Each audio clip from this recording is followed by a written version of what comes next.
Now, two more things Sixers related. Nick Nurse calls firings of title-winning coaches a disturbing trend. This is written by Keith Pompey of the Inquirer. Let's see what our boy Keith has to say about Nick Nurse. The Nuggets dismissed Michael Malone 2 years after he won an NBA championship. Nurse has been there, and so have almost died. So have a few others. Nick Nurse calls firings of title-winning coaches a disturbing trend. That happens to me once in a while, by the way. And I wonder, like people on live TV and shit, do they never just like choke on their own air and almost die for a split second? Anyway, Nick Nurse calls firings of title-winning coaches a disturbing trend. Let's see what Nick Nurse said. After Michael Malone's firing by the Denver Nuggets on Tuesday, 4 of the last 6 NBA championship coaches have been dismissed. That's a crazy number. 4 of the last 6 NBA championship coaches have been fired. Nick Nurse says it seems like a disturbing trend. I don't know who started that, but it does seem kind of strange. He was joking when he said that because he started it, getting fired by the Toronto Raptors in 2019. As a first-year head coach for the Raptors, Nurse helped to lead them to the 2019 title. He was named NBA Coach of the Year the following season while leading the Raptors to a 53-19 record and a second-round playoff loss to the Boston Celtics. It's pretty crazy. This kind of sums it up, how much coaching does not matter in the NBA.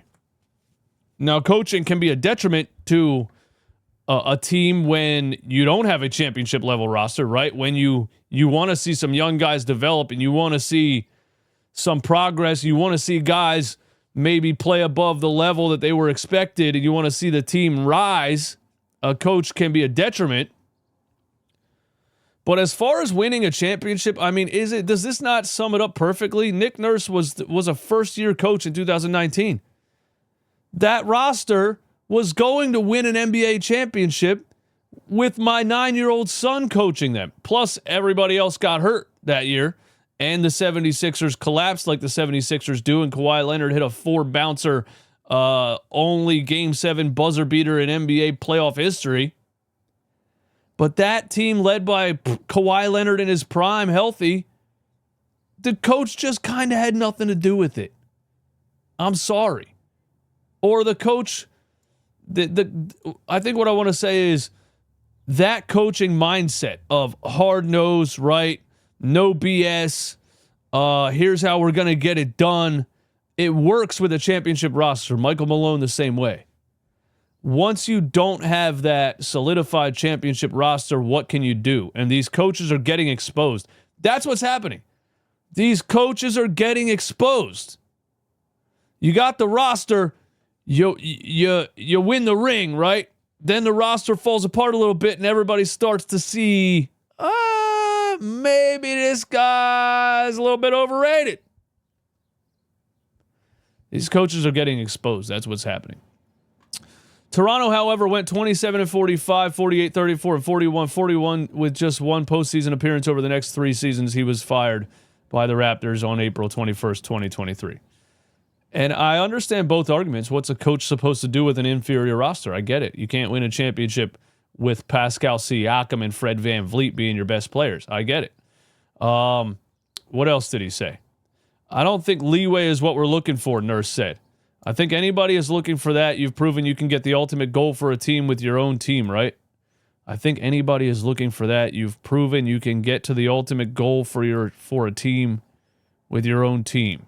I don't know what the fuck that means. The role changes sometimes, right? But as we know, it's an emotional game. It's a pressurized day in and day out, winning and losing game. That's for real. You know, everybody feels it day in and day out. It's tough. But Malone's firing wasn't this season's lone head-scratching coaching move. The Grizzlies fired Taylor Jenkins. I feel bad for both guys, Nurse said. Both of those guys are 2 great coaches, that's for sure. Do we think Nick Nurse is actually on the hot seat here? I just see so many similarities between the firing of Michael Malone, the firing of Taylor Jenkins and the potential firing of Nick Nurse, even though he didn't win a championship here in Philly. And also, why would he want to remain? You know? I've said this a million times, but why would Nick Nurse want to continue to coach this 76ers team? His goal after Toronto was to get back to winning championships, was to get back to high-level coaching in the playoffs and hopefully get back to the NBA Finals.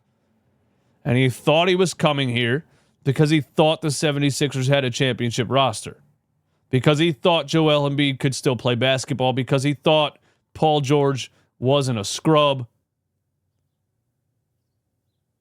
So why would he want to continue coaching this team? Pay is good.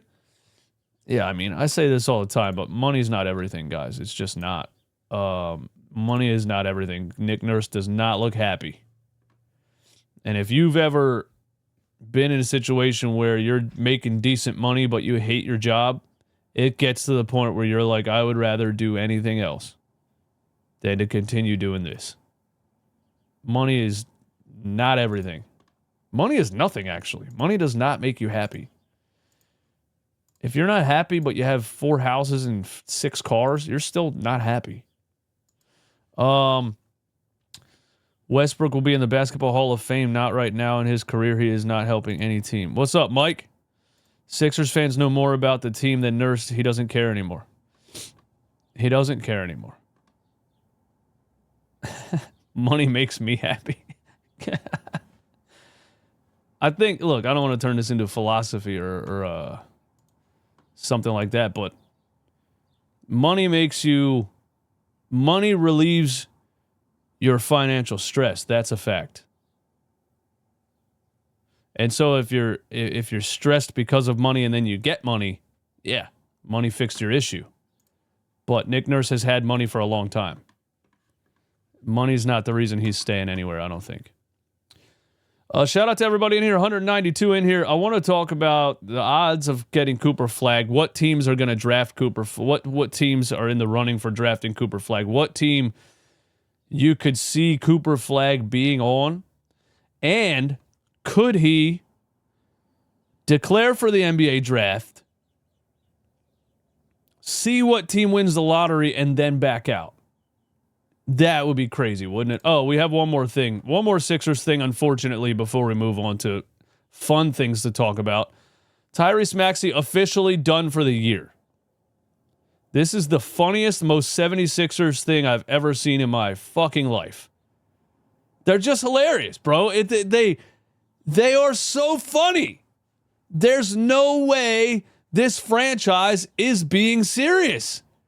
I swear to God, they're sitting back in an office with their feet kicked up, making jokes, dude. It does not seem like they're being serious. During his ramp-up return to play, if I hear the phrase ramp up one more time, I'm going to ramp off a bridge. During his ramp-up to return to play, Tyrese Maxey re-injured his sprained right finger, which was confirmed by a recent MRI. Because of the re-injury and related pain and swelling, he will be unable to play for the rest of the regular season. He is expected to make a full recovery. Remember when the NBA said they're cracking down on resting players?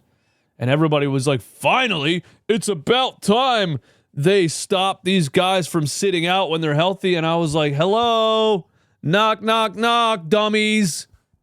They can just make shit up. Hello.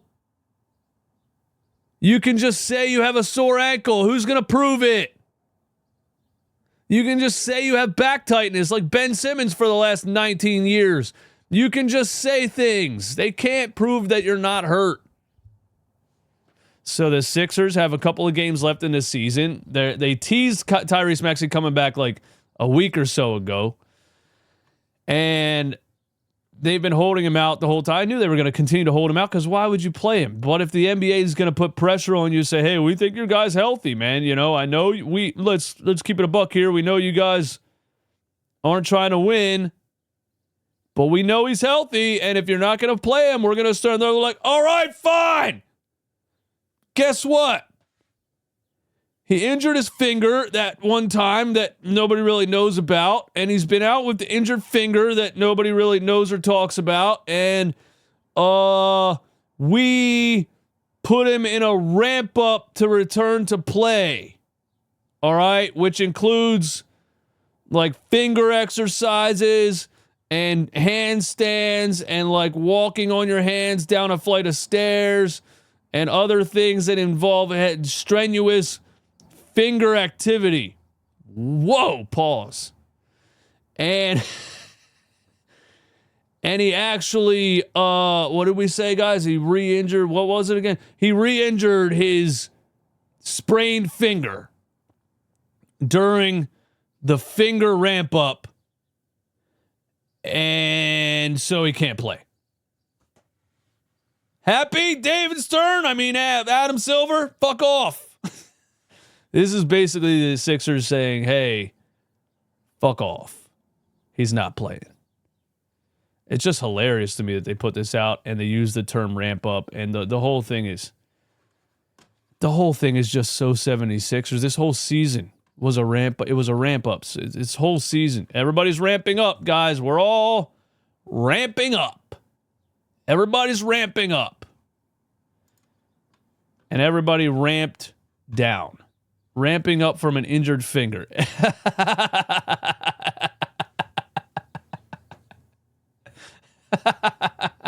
That is the dumbest thing I've ever heard. God, this team, dude. How could they be any more entertaining?